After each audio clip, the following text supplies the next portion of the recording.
Hello everybody, welcome to Falcon computer academy. मैं हूं केवल विजय और मैं आज आपको कोरल शुरू करवाने जा रहा हूं। कोरल का ये फर्स्ट लेक्चर है जिसमें आपको स्टेप बाय स्टेप कोरल की सारी कमांड्स के बारे में, टेक्निक्स के बारे में आपको पढ़ाया जाएगा। कोरल कर लेने के बाद आप अपनी कंपोजिंग का काम खुद स्टार्ट कर सकते हैं।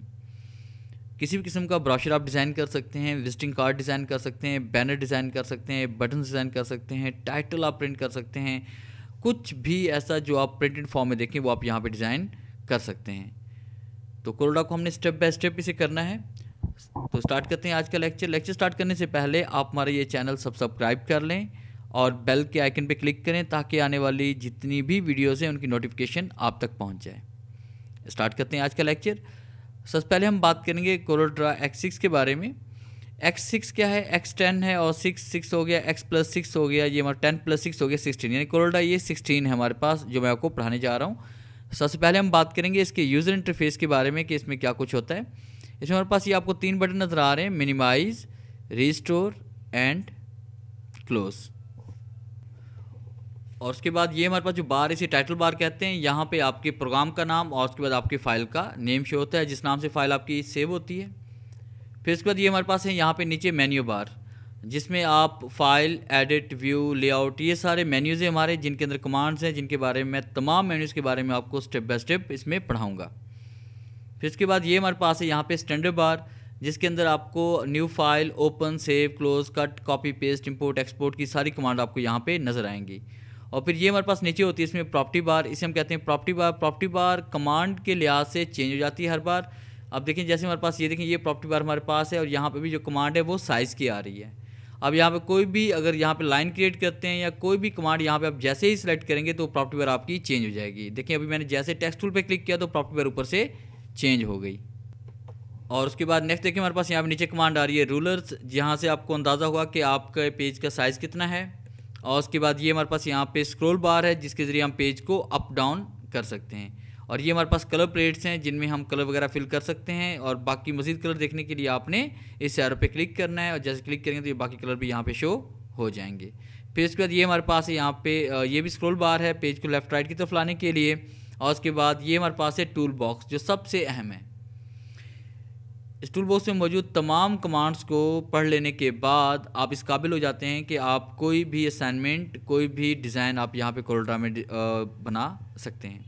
फिर इसके बाद नेक्स्ट कमांड्स में हमारे पास यहाँ पे नीचे ये हमारे पास में आ रही है स्टेटस बार, जो आपको बताती है कि आपके पेज पे क्या कुछ आपने अप्लाई किया हुआ है, कलर कौन सा है। उसके बाद आपने रेक्टेंगल अप्लाई किया है तो उसका जो लेयर कौन सी है, लेयर 1 है, लेयर 2 है, उसमें कलर कौन सा फिल किया गया है। कलर यहाँ पे देखें नॉन है। उसके बाद आउटलाइन कलर कौन सा है, ब्लैक कलर है। तो इस तरह की सारी इन्फॉर्मेशन आपको यहाँ से मिल जाएगी स्टेटस बार से। तो स्टार्ट करते हैं आज का हम लेक्चर यूज़र इंटरफेस के बाद। सबसे पहले हम बात करेंगे इसमें कुछ शॉर्ट कीज़ होती हैं, उन शॉर्ट कीज़ को आपने जहन नशीन करना है। उन शॉर्ट कीज़ के बगैर आप कोरल में काम नहीं कर सकते। सबसे पहले मैं बात करूंगा इसमें F2 के बारे में।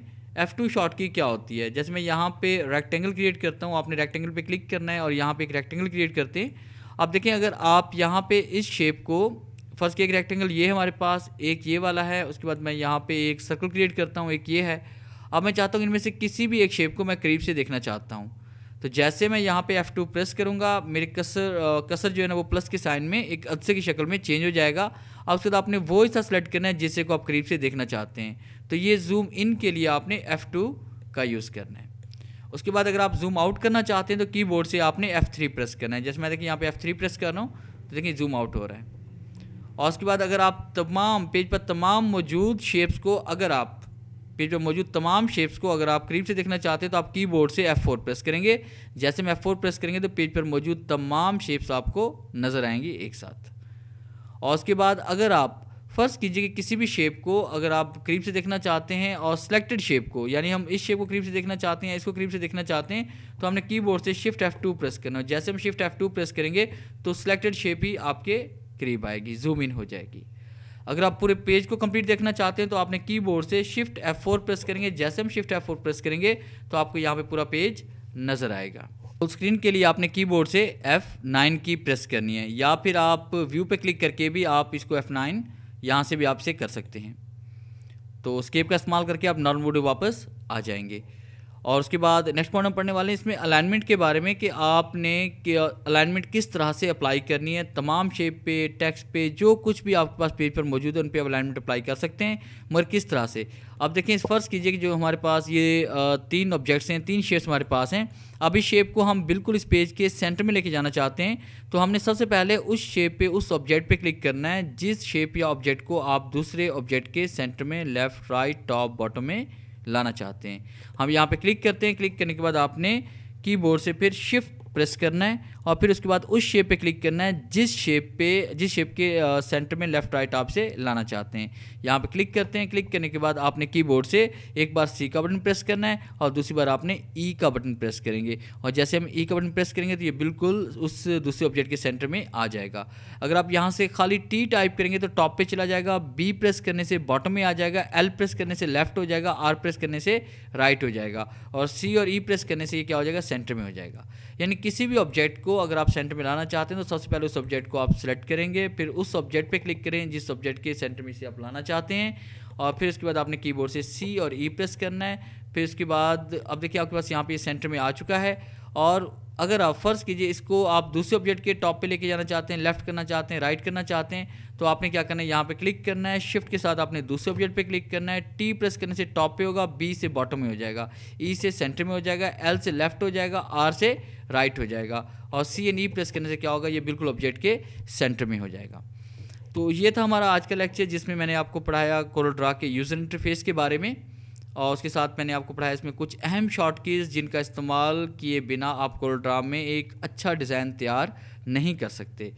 तो वो शॉर्टकीज़ आप लोग याद कर लीजिएगा। उसके बाद नेक्स्ट लेक्चर में हम पढ़ेंगे बाकी टूल्स की कमांड।